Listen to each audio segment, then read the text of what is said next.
Perkenalkan, nama saya Indah Utapea. Saya dari kelas 11 IPS SMA Negeri 3 Tarutung.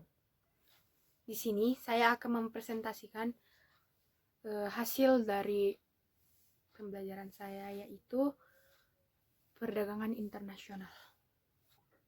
Perdagangan internasional. Yang pertama adalah pengertian perdagangan internasional. Pengertian perdagangan internasional adalah suatu proses tukar-menukar atau jual beli barang dan jasa antara dua negara atau lebih. Nah, yang selanjutnya adalah faktor pendorong dan faktor penghambat dari perdagangan internasional. Yang pertama adalah faktor pendorong dari perdagangan internasional. Faktor pendorong dari perdagangan internasional adalah yang pertama perbedaan selera. Yang kedua, perbedaan kondisi kekayaan alam. Yang ketiga, perbedaan tingkat kualitas ilmu pengetahuan. Yang keempat, perbedaan teknologi. Dan yang kelima, ada karena adanya penghematan biaya produksi. Nah, saya akan menjelaskan faktor pendorong dari perdagangan internasional. Yang pertama itu adalah perbedaan selera. Kita mengetahui bahwa Indonesia mengimpor apel dari Australia. Walaupun kita mengetahui di Indonesia sendiri kita menanam apel dan mempunyai apel sendiri, tapi karena banyak selera masyarakat Indonesia menyukai apel yang ada di Australia, yang diproduksi di Australia, itu menyebabkan kita mengimpor barang apel tersebut dari luar negeri. Nah, yang selanjutnya ada perbedaan ilmu teknologi atau perbedaan teknologi. Ada negara yang telah mencapai keunggulan dalam memproduksi barang yang berteknologi maju. Kita tahu salah satu negara tersebut adalah Jepang. Kita dapat melihat teknologi di Jepang itu lebih maju daripada di negara kita, sehingga kita mengimpor barang dari Jepang. Contohnya, Indonesia mengimpor mobil dari Jepang. Dari situ kita dapat melihat perbedaan teknologi itu adalah pemicu atau faktor pendorong terlaksananya hubungan internasional. Yang selanjutnya, perbedaan sumber daya alam. Kita tahu masing-masing negara memiliki perbedaan sumber daya alam, sehingga dari sana kita melihat akan terlaksananya hubungan internasional, karena belum tentu di negara kita ada sesuatu yang ada di negara lain. Contohnya, negara kita ingin memproduksi anggur, sementara anggur di negara kita tidak terlalu banyak, sehingga negara kita harus mengimpor anggur dari negara lain yang memiliki buah anggur yang lebih banyak dan berkualitas.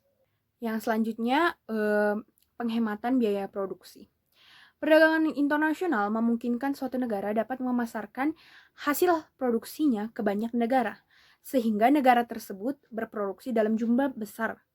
Dari sana kita dapat melihat jika negara tersebut memproduksi lebih banyak suatu barang, maka biaya produksi di negara tersebut akan turun dan dapat menghemat biaya produksi di negara tersebut. Saya akan menjelaskan yang pertama, tidak amannya suatu negara. Tidak amannya suatu negara akan memicu para pedagang dari luar negeri tidak ingin ke negara yang tidak aman tersebut. Karena negara tersebut tidak aman, mereka akan berpindah ke negara yang lain. Sehingga faktor tersebut dapat menghambat perdagangan internasional. Yang kedua ada pembatasan jumlah impor atau kebijakan ekonomi suatu negara tersebut. Jika kebijakan ekonomi suatu negara tersebut lebih berbelit-belit, maka perdagangan internasional akan terhambat. Dan juga misalnya jika pungutan biaya di negara tersebut juga lebih tinggi untuk eksportir dan importir, maka perdagangan internasional tersebut juga akan terhambat. Baru yang selanjutnya, tidak stabilnya kurs mata uang asing. Kurs mata uang asing yang tidak stabil membuat para eksportir maupun importir mengalami kesulitan. Karena itu mereka akan sulit untuk menentukan harga valuta asingnya. Hal itu dapat menyebabkan terhambatnya perdagangan internasional juga. Yang selanjutnya ada manfaat dari perdagangan internasional. Manfaat perdagangan internasional yang pertama adalah memperoleh devisa. Dan yang kedua ada memberi kesempatan kerja atau memperluas kesempatan kerja. Yang ketiga, menstabilkan harga-harga. Yang keempat, meningkatkan kualitas konsumsi. Dan yang kelima, mempercepat alih teknologi. Yang pertama, memperoleh devisa. Jika kita mengimpor suatu barang ke negara lain, maka negara lain akan membayar barang tersebut dengan mata uang mereka. Jadi di sana kita akan memperoleh devisa karena devisa adalah mata uang asing. Yang berikutnya memperluas kesempatan kerja. Kita tahu Indonesia adalah suatu negara yang sering mengekspor barang ke luar negeri. Barang-barang ekspor tersebut dihasilkan dari tenaga kerja sehingga kita dapat lebih memperluas kesempatan kerja kepada orang karena untuk memproduksi barang ekspor harus membutuhkan tenaga kerja. Bayangkan jika barang ekspor tersebut tidak diproduksi oleh tenaga kerja, bagaimana barang ekspor tersebut akan dikirim. Jadi kesempatan tenaga kerja akan lebih luas jika perdagangan internasional dilakukan. Yang selanjutnya ada menstabilkan harga-harga. Jika harga suatu jenis barang dalam negeri mahal dan jumlahnya kurang atau tidak seperti biasanya, barang tersebut harus diimpor. Dengan adanya impor, harga barang jenis tersebut akan stabil karena barang tersebut akan banyak. Lalu yang berikutnya, meningkatkan kualitas konsumsi. Melalui perdagangan internasional, penduduk dapat memenuhi barang-barang atau pangan yang menurut penduduk tersebut belum terpenuhi kualitasnya dari dalam negeri. Sehingga jika penduduk tersebut mengimpor barang dari luar negeri, mereka pasti akan menjamin kualitasnya. Sehingga kualitas konsumsi dalam suatu negara tersebut akan semakin meningkat. Yang selanjutnya mempercepat alih teknologi. Untuk menggunakan barang-barang yang diimpor di luar negeri, dibutuhkan pengetahuan dan keterampilan khusus. Oleh karena itu, pihak-pihak tersebut akan melakukan pelatihan, sehingga hal tersebut akan memicu dan mempercepat alih teknologi. Nah, yang selanjutnya saya akan membahas tentang teori perdagangan internasional. Teori perdagangan internasional ada dua. Yang pertama itu teori mutlak dari Adam Smith, dan yang kedua teori komparatif dari David Ricardo. Teori mutlak dari Adam Smith. Teori mutlak mengatakan suatu negara akan dikatakan memiliki keunggulan mutlak jika negara tersebut memproduksi suatu barang lebih banyak dari negara lain, sehingga negara tersebut akan disebut memiliki keunggulan mutlak. Contohnya saya akan memberi contoh. Yang pertama, contohnya Indonesia dan Jepang. Indonesia lebih banyak memproduksi kursi rotan daripada Jepang, sehingga Indonesia memiliki keunggulan mutlak. Tapi saat di bidang kalkulator contohnya, Jepang lebih banyak memproduksi barang tersebut daripada Indonesia, sehingga Jepang memiliki keunggulan mutlak dari Indonesia. Yang selanjutnya teori keunggulan komparatif dari David Ricardo.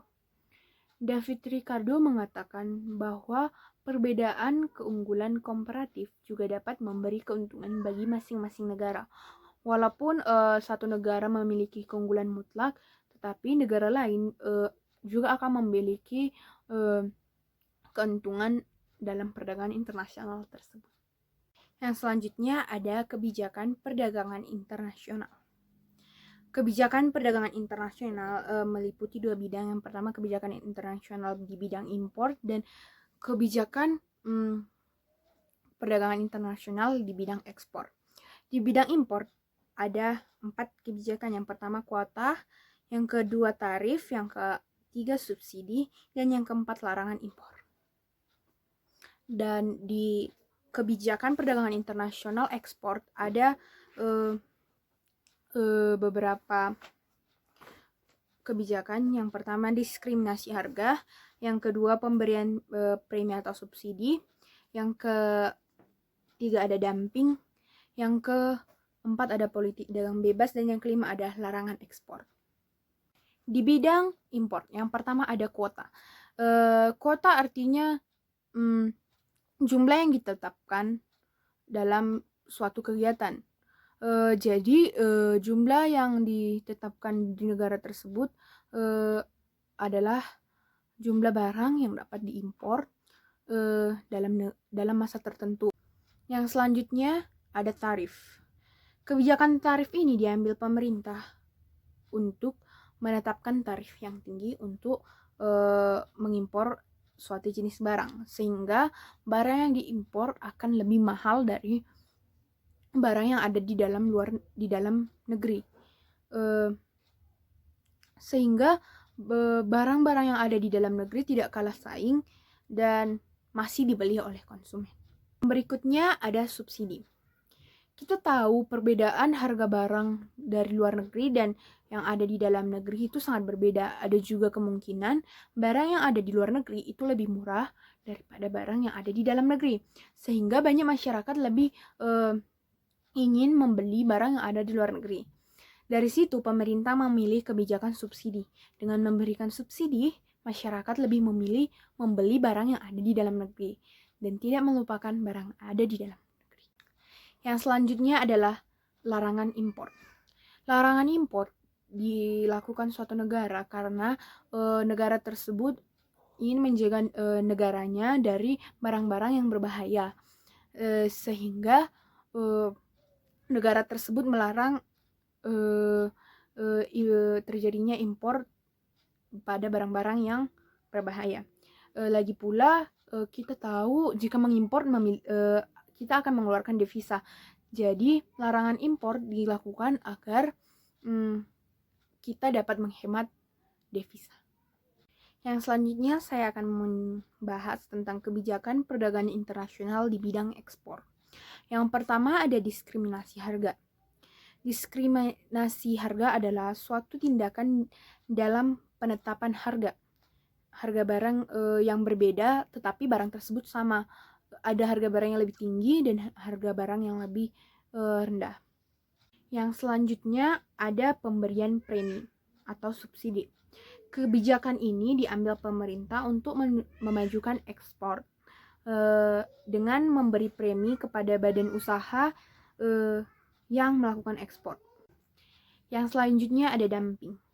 Dumping adalah kebijakan pemerintah yang diambil untuk menetapkan barang ekspor atau harga di luar negeri lebih murah daripada harga yang ada di dalam negeri. Cara dumping ini dapat dilakukan jika pasar dalam negeri dapat dikendalikan atau dikontrol oleh pemerintah. Yang selanjutnya ada politik dagang bebas. Politik dagang bebas ini merupakan suatu kebijakan yang membuat masing-masing pemerintah memberi kebebasan dalam impor dan ekspor. Kebebasan dalam perdagangan ini akan membawa beberapa keuntungan seperti mutu barang yang tinggi dan harga yang relatif murah. Yang selanjutnya adalah larangan ekspor. Jika tadi ada larangan impor, sekarang larangan ekspor. Kembali ke larangan impor tadi, larangan ekspor merupakan kebijakan suatu negara untuk melarang kita mengekspor barang ke luar negeri. Itu disebabkan adanya masalah atau alasan ekonomi, politik, sosial. Contohnya kita mengekspor kayu gelondongan ke luar negeri, tetapi itu dilarang karena ada alasan ekonominya. Karena jika kita mengekspor kayu tersebut ke luar negeri, maka pendapatan nasional kita akan menurun. Makanya kayu tersebut dilarang untuk diekspor ke luar negeri. Yang selanjutnya kita akan membahas tentang sistem pembayaran dalam perdagangan internasional. Yang pertama itu ada letter of credit yang biasa disingkat dengan LRC. Yang kedua ada advance payment atau cash payment. Yang ketiga ada open account. Yang keempat commercial bills of exchange. Yang kelima ada collection. Dan yang keenam ada konsinyasi. Letter of credit adalah suatu surat yang dikeluarkan oleh pihak bank di negara dari pihak yang mengimpor barang, di mana bank bersangkutan menyetujui wesel yang ditarik oleh penjualan barang. Yang kedua, advance payment. Advance payment merupakan salah satu cara pembayaran internasional di mana importir terlebih dahulu membayar harga barang sebelum barang diterima. Yang ketiga, open account. Open account adalah pembayaran yang dilakukan setelah barang sampai di tangan si pembeli. Commercial bills of exchange. Commercial bills of exchange adalah surat yang dituliskan oleh penjual yang berisi perintah kepada pembeli untuk membayar sejumlah uang pada tanggal jatuh tempo. Dan yang kelima adalah collection. Cara collection adalah suatu cara di mana eksportir menggunakan penagihan harga barang yang diekspornya pada salah satu bank. Yang keenam ada konsinyasi. Cara konsinyasi sebenarnya adalah bentuk dari open account. Hanya open account dan konsinyasi berbeda dalam pelaksanaannya. Pada konsinyasi, eksportir telah mengirim barang sebelum pembayaran, dan pembayaran diterima setelah barang laku dijual oleh importer. Yang berikutnya alat pembayaran perdagangan internasional. Yang pertama valuta asing, yang kedua wesel, ketiga letter of credit, yang keempat credit card, yang kelima emas, yang keenam telerik transfer atau TT bank, dan yang ketujuh third party, dan yang ke-8 vintage. Yang berikutnya sistem kurs. Yang pertama sistem kurs tetap. Sistem kurs ini adalah di mana kondisi nilai tukar mata uang domestik ditentukan oleh pemerintah. Yang selanjutnya sistem kurs bebas. Dalam sistem ini, besar nilai tukar diserahkan kepada mekanisme pasar tanpa campur tangan pemerintah. Dan yang terakhir, sistem kurs mengambang terkendali. Ini adalah kombinasi dari dua sistem di atas. Nilai tukar dapat bergerak bebas dan naik atau turun, tetapi pemerintah akan melakukan investasi untuk menghindari gejolak yang terlalu tajam. Dan yang terakhir adalah neraca perdagangan dan pembayaran. Neraca perdagangan adalah ikhtisar yang menunjukkan selisih antara nilai transaksi ekspor dan impor suatu negara dalam jangka waktu tertentu. Dan neraca pembayaran adalah suatu ikhtisar yang menunjukkan aliran pembayaran yang dilakukan negara-negara lain dalam negeri dan dari dalam negeri ke negeri lain dalam satu tahun tertentu. Sekian hasil dari presentasi saya. Jika ada kesalahan dalam tutur kata, saya memohon maaf. Atas perhatiannya, saya mengucapkan terima kasih.